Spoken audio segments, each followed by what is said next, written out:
Hi friends, welcome to Shammi's kitchen. എല്ലാവർക്കും സുഖമാണല്ലോ. ഇന്നത്തെ നമ്മുടെ സ്പെഷ്യൽ എന്ന് പറയുന്നത് വളരെ ഹെൽത്തി ആയിട്ടുള്ള നല്ലൊരു റാഗി അപ്പത്തിൻ്റെ റെസിപ്പിയാണ് കേട്ടോ. ഇൻസ്റ്റൻ്റ് ആയിട്ട് റാഗി അപ്പം എങ്ങനെ തയ്യാറാക്കി എടുക്കാമെന്നാണ് കേട്ടോ നമ്മളിന്ന് നോക്കുന്നത്. അപ്പോൾ ഈ വീഡിയോ ഇഷ്ടമായാൽ ഇതൊന്ന് ലൈക്ക് ചെയ്യാനും കൂടെ തന്നെ സബ്സ്ക്രൈബ് ചെയ്യാനും ആ തൊട്ടടുത്ത് കാണുന്ന ബെല്ലൈക്കൻ്റെ ഓള് മറക്കാതെ കൂടെ ഒന്ന് പ്രസ് ചെയ്തേക്കണേ. എന്നാൽ ശരി, ഇതെങ്ങനെയാണ് തയ്യാറാക്കുന്നത് വേഗം ഒന്ന് കണ്ടു നോക്കാം. അപ്പോൾ നമ്മുടെ ഈ റാഗി അപ്പം തയ്യാറാക്കി എടുക്കാനായിട്ട് ഞാനിപ്പോൾ ഇതുപോലെ 2 കപ്പ് അളവിലാണ് റാഗി പൗഡർ എടുക്കുന്നത്. അപ്പോൾ ഈ റാഗി പൗഡർ നമുക്ക് റെഡിമെയ്ഡായിട്ട് വാങ്ങാൻ കിട്ടുന്നതാണെന്നുണ്ടെങ്കിൽ അത് ഉപയോഗിക്കാം. അല്ലാന്നുണ്ടെങ്കിൽ നമ്മൾ വീട്ടിൽ തന്നെ മുഴുവൻ റാഗി വാങ്ങി നന്നായിട്ടൊന്ന് കഴുകി മില്ലിലൊക്കെ കൊടുത്ത് ഒന്ന് പൊടിച്ചെടുക്കുന്നതാണെന്നുണ്ടെങ്കിൽ ആ ഒരു റാഗി നല്ലതാണ്. ഏത് വേണമെങ്കിലും നമുക്ക് ഉപയോഗിക്കാവുന്നതാണ്. അപ്പോൾ 2 കപ്പ് അളവിലാണ് റാഗി പൊടി ഒരു മിക്സിയുടെ ജാറിലേക്ക് നമുക്ക് ചേർത്ത് കൊടുക്കാം. ഞാൻ പ്രത്യേകിച്ചും പറയേണ്ട ആവശ്യമില്ല, നമ്മുടെ റാഗി പൗഡറിലുള്ള പോഷകഗുണങ്ങളെക്കുറിച്ച് ഒരുപാട് അയൺ കണ്ടൻറ്റും കാൽഷ്യവും പ്രോട്ടീനും ഒക്കെ അടങ്ങിയിട്ടുള്ളതാണ്. അതുപോലെ തന്നെ ബ്ലഡ് പ്രഷർ കൺട്രോൾ ചെയ്യാനും ഡയബറ്റിക്സ് ഒക്കെ കൺട്രോൾ ചെയ്യാനൊക്കെ ബെസ്റ്റ് ആയിട്ടുള്ള ഒന്നാണ് കേട്ടോ ഈ റാഗി എന്ന് പറയുന്നത്. വെയിറ്റ് ലോസ് ഒക്കെ ആഗ്രഹിക്കുന്നവർക്ക് നമ്മുടെ ഡയറ്റിൽ ഉൾപ്പെടുത്താൻ പറ്റുന്ന ബെസ്റ്റ് ആയിട്ടുള്ള ഒന്നാണ് റാഗി. പിന്നെ ഇനി നമുക്കിതിലേക്ക് വേണ്ടത് 1 കപ്പ് അളവിൽ ചിരകിയ തേങ്ങയും കൂടിയാണ്. നല്ല ഫ്രഷ് ആയിട്ടുള്ള തേങ്ങയാണെന്നുണ്ടെങ്കിൽ അത്രയും നല്ലത്.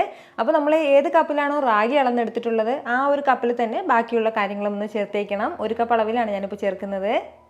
ഇനി നമുക്കിതിലേക്ക് വേണ്ടത് ഒരു 1/2 ടീസ്പൂൺ അളവിൽ ഇൻസ്റ്റൻറ്റ് ഈസ്റ്റും കൂടിയാണ്. അപ്പോൾ നമ്മൾ ഇൻസ്റ്റൻ്റ് ആയിട്ട് അപ്പം തയ്യാറാക്കി എടുക്കുന്നതിൻ്റെ പേരിലാണ് 1/2 ടീസ്പൂൺ അളവിൽ ഈസ്റ്റ് കൂടി ചേർത്ത് കൊടുക്കുന്നത്.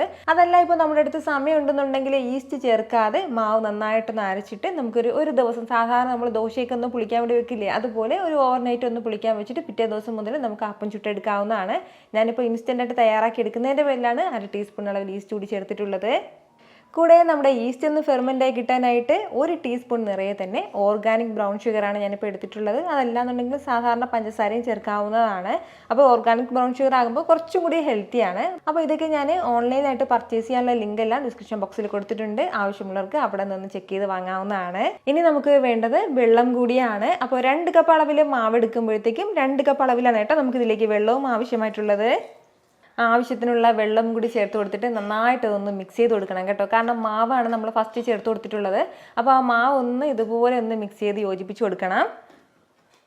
ഈ ഒരു രീതിക്ക് ചെറുതായിട്ട് മാത്രം ഒന്ന് മിക്സ് ചെയ്ത് യോജിപ്പിച്ചിട്ട് നമുക്ക് നന്നായിട്ട് തന്നെ ഒന്ന് ബ്ലെൻഡ് ചെയ്തെടുക്കാവുന്നതാണ്. ഈ ഒരു രീതിക്ക് നല്ല സ്മൂത്തായിട്ട് ഞാനിതൊന്ന് ബ്ലെൻഡ് ചെയ്തെടുത്തിട്ടുണ്ട്. ഇനി നമുക്കിതൊരു ബൗളിലേക്ക് മാറ്റാവുന്നതാണ്. ഇനി നമുക്ക് വേണ്ടത് നമ്മുടെ ഈ മാവിന് ഇത്രയും ആവശ്യമായിട്ടുള്ള ഉപ്പും കൂടിയാണ്. അപ്പോൾ ഞാനിപ്പോൾ കല്ലുപ്പാണ് ചേർത്ത് കൊടുക്കുന്നത്. കുറച്ച് ഉപ്പ് ചേർക്കാം. ഉപ്പും ചേർത്തിട്ട് നല്ല രീതിക്ക് എല്ലാം കൂടി ഒന്ന് യോജിപ്പിച്ച് കൊടുക്കാം.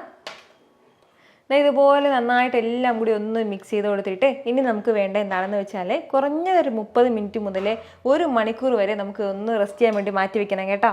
അത്രയും സമയം കൊണ്ട് തന്നെ നന്നായിട്ട് നമ്മുടെ മാവെല്ലാം ഒന്ന് ഫെർമെൻ്റായി കിട്ടും. ഞാൻ പറഞ്ഞതുപോലെ, അതായത് നമുക്ക് ഇപ്പോൾ സമയം ഉണ്ടെന്നുണ്ടെങ്കിൽ നമുക്ക് ഈസ്റ്റും പഞ്ചസാരയും ഒഴിവാക്കാവുന്നതാണ്. എന്നിട്ട് നമുക്ക് ഇതുപോലെ മാവ് തയ്യാറാക്കിയിട്ട് രാത്രി ഓവർനൈറ്റ് കംപ്ലീറ്റ് ആയിട്ട് നമുക്ക് സാധാരണ ദോശ മാവൊക്കെ ഒന്ന് പുളിപ്പിക്കാൻ വെക്കുന്നത് പോലെ ഓവർനൈറ്റ് വെച്ചിട്ട് പിറ്റേ ദിവസം രാവിലെ ആകുമ്പോഴത്തേക്കും നല്ല കറക്റ്റായിട്ട് മാവ് റെഡി ആയിട്ടുണ്ടാവും. ഞാനിപ്പോൾ ഇത് 1/2 മണിക്കൂർ മുതൽ 1 മണിക്കൂർ വരെ ഇതിങ്ങനെ ഒന്ന് റെസ്റ്റ് ചെയ്യാൻ വേണ്ടി മാറ്റി വയ്ക്കുകയാണ്. ഇപ്പോൾ നമ്മുടെ ഈ മാവ് ഇങ്ങനെ ഒന്ന് റെസ്റ്റ് ചെയ്യാൻ വെച്ചിട്ട് ഏകദേശം 1 മണിക്കൂറോളം ആയിട്ടുണ്ട്. അത്രയും സമയം കൊണ്ട് തന്നെ നമ്മുടെ മാവെല്ലാം നന്നായിട്ട് നിന്ന് ഫെർമെൻ്റായി കിട്ടിയിട്ടുണ്ട്. നല്ലതുപോലെ ഒന്ന് പൊന്തി കിട്ടിയിട്ടുണ്ട്. അപ്പോൾ ഇത് ഓരോ സ്ഥലത്തെയും ക്ലൈമറ്റിനനുസരിച്ചിട്ട് ഇരിക്കും കേട്ടോ. അതായത് നല്ല ചൂടുള്ള കാലാവസ്ഥയൊക്കെ ആണെന്നുണ്ടെങ്കിൽ 1 മണിക്കൂർ തന്നെ വേണമെന്നില്ല. അതല്ല നല്ല തണുത്ത പ്രദേശങ്ങളൊക്കെ ആണെന്നുണ്ടെങ്കിൽ 1 മണിക്കൂറും കുറച്ചും കൂടി കൂടുതൽ സമയം എടുക്കും നമുക്ക്. ഇനി നമുക്കിത് ചെറുതായിട്ട് മാത്രം ഒന്ന് മിക്സ് ചെയ്ത് കൊടുക്കാം. ഒരുപാട് ഹാർഡായിട്ട് നമ്മളിത് മിക്സ് ചെയ്യാൻ നിൽക്കരുത്. എങ്കിൽ പിന്നെ ഇതിലുള്ള എയർ ബബിൾസ് ഒക്കെ ഒരുപാട് പൊട്ടിപ്പോകും. ഇപ്പോൾ തന്നെ നിങ്ങൾക്ക് കാണാം ഒരുപാട് എയർ ബബിൾസ് ഒക്കെ ഉള്ളതാണ്. ഈ ഒരു രീതിക്ക് നമ്മൾ നേരത്തെ ഉപ്പ് ചേർത്തിരിക്കുന്നതിൻ്റെ പേരിൽ ഇനി ഉപ്പ് ചേർക്കേണ്ട ആവശ്യമില്ല. ഉപ്പ് ചേർക്കാതെയാണ് വെക്കുന്നതെങ്കിൽ ഉപ്പ് ഈ ഒരു സമയം ചേർത്ത് കൊടുക്കാവുന്നതാണ്. ഇത്രയും കട്ടിക്കാണ് ഇപ്പോൾ നമ്മുടെ മാവുള്ളത്. ഇനി ഇതിലേക്ക് നമുക്ക് എക്സ്ട്രാ വെള്ളം ചേർക്കണം എന്നുണ്ടെങ്കിൽ ചേർക്കാവുന്നതാണ്. ഞാനിപ്പോൾ ഇതിലേക്ക് വെള്ളമൊന്നും ചേർക്കുന്നില്ല. ഈ ഒരു രീതിക്ക് തന്നെയാണ് അപ്പം ചുട്ടെടുക്കാൻ വേണ്ടി പോകുന്നത്. ഇനി നമുക്കിതിലേക്ക് വേണമെന്നുണ്ടെങ്കിൽ ഒരു പിഞ്ചളവിൽ ബേക്കിംഗ് സോഡയും കൂടി ചേർക്കാവുന്നതാണ്. അപ്പോൾ ഞാൻ ഇതിലേക്ക് ബേക്കിംഗ് സോഡ ചേർക്കുന്നില്ല. ഇനി നമുക്ക് വേഗം തന്നെ അപ്പം തയ്യാറാക്കി തുടങ്ങാം. അപ്പച്ചട്ടി നന്നായിട്ടൊന്ന് ചൂടായി കഴിഞ്ഞാൽ ഇതിലേക്ക് നമുക്ക് ഒരു തവി അളവിൽ മാവ് ചേർത്ത് കൊടുത്തിട്ട് നല്ലതുപോലെ ഒന്ന് ചുറ്റിച്ച് നമ്മൾ സാധാരണ എങ്ങനെയാണോ അപ്പം ചുട്ടെടുക്കുന്നത് ആ ഒരു രീതിക്ക് തന്നെ നമുക്കൊന്ന് അടച്ചു വെച്ച് ഒരു 10-30 സെക്കൻഡ് കഴിയുമ്പോഴത്തേക്കും തുറന്ന് നോക്കുമ്പോൾ നല്ല സൂപ്പർ ടേസ്റ്റി ആയിട്ടുള്ള മൊരിഞ്ഞ അപ്പം റെഡി ആയിട്ടുണ്ടാവും കേട്ടോ. നന്നായിട്ട് ഫുൾ സൈഡ് മൊരിഞ്ഞ് വേണമെന്നുണ്ടെങ്കിൽ ആ ഒരു രീതിക്ക് നമുക്ക് ഫ്ലെയിം വെക്കാം, മീഡിയം ഫ്ലെയിമിൽ വെക്കാം. അതല്ല പെട്ടെന്ന് നല്ല സോഫ്റ്റ് ആയിട്ടുള്ള അപ്പമാണ് വേണ്ടതെങ്കിൽ ആ ഒരു രീതിക്ക് കുറച്ച് സമയം മാത്രം വെച്ചിരുന്നാലും മതിയാവും. വളരെ രുചികരമായിട്ടുള്ള നല്ലൊരു റാഗി അപ്പമാണ് കേട്ടോ.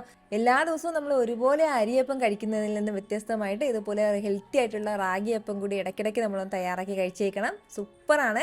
എന്തിൻ്റെ കൂടെ നല്ല ബെസ്റ്റ് കോമ്പിനേഷനാണ്. വെജിറ്റബിൾ കറി എടുക്കാം, നോൺ വെജ് കറി എടുക്കാം, അതൊക്കെ നമ്മുടെ ഇഷ്ടമാണ്. ട്രൈ ചെയ്ത് നോക്കുന്നവരൊക്കെ മറക്കാതെ നിങ്ങളുടെ ഫീഡ്ബാക്ക് ഒന്ന് അറിയിച്ചേക്കണം. കാരണം നിങ്ങളുടെ ഫീഡ്ബാക്ക് കാണുമ്പോഴായിരിക്കും അത് മറ്റുള്ളവർക്കും തയ്യാറാക്കി നോക്കണം എന്നുള്ളൊരു പ്രചോദനം ഉണ്ടാവുന്നത്. ഇത്ര എളുപ്പത്തിലും രുചികരമായിട്ടാണല്ലേ നമ്മൾ തയ്യാറാക്കി എടുത്തിട്ടുള്ളത്. അപ്പൊ ഇത് ഇഷ്ടമായാൽ ഇതൊന്ന് ലൈക്ക് ചെയ്യാനും കൂടെ തന്നെ നിങ്ങളുടെ ഫ്രണ്ട്സിനും ഫാമിലിക്കും എല്ലാവർക്കും ഇതൊന്ന് ഷെയർ കൂടി ചെയ്ത് കൊടുത്തേക്കണം. ഇതുപോലുള്ള റെസിപ്പിക്ക് വേണ്ടിയിട്ട് നമ്മുടെ ഷമീസ് കിച്ചൻ ചാനൽ ഫോളോ ചെയ്യാനും സബ്സ്ക്രൈബ് ചെയ്യാനൊന്നും ആരും മറക്കരുത്. വീണ്ടും നല്ലൊരു ഷാറ് വീഡിയോ ആയിട്ട് നാളെ കാണാം. അതുവരേക്കും എല്ലാവരും ഹാപ്പി ആയിട്ടിരിക്കുക, സന്തോഷമായിട്ടിരിക്കുക, എല്ലാവരും സേഫ് ആയിട്ടിരിക്കണം. Take care friends. ടാറ്റാ.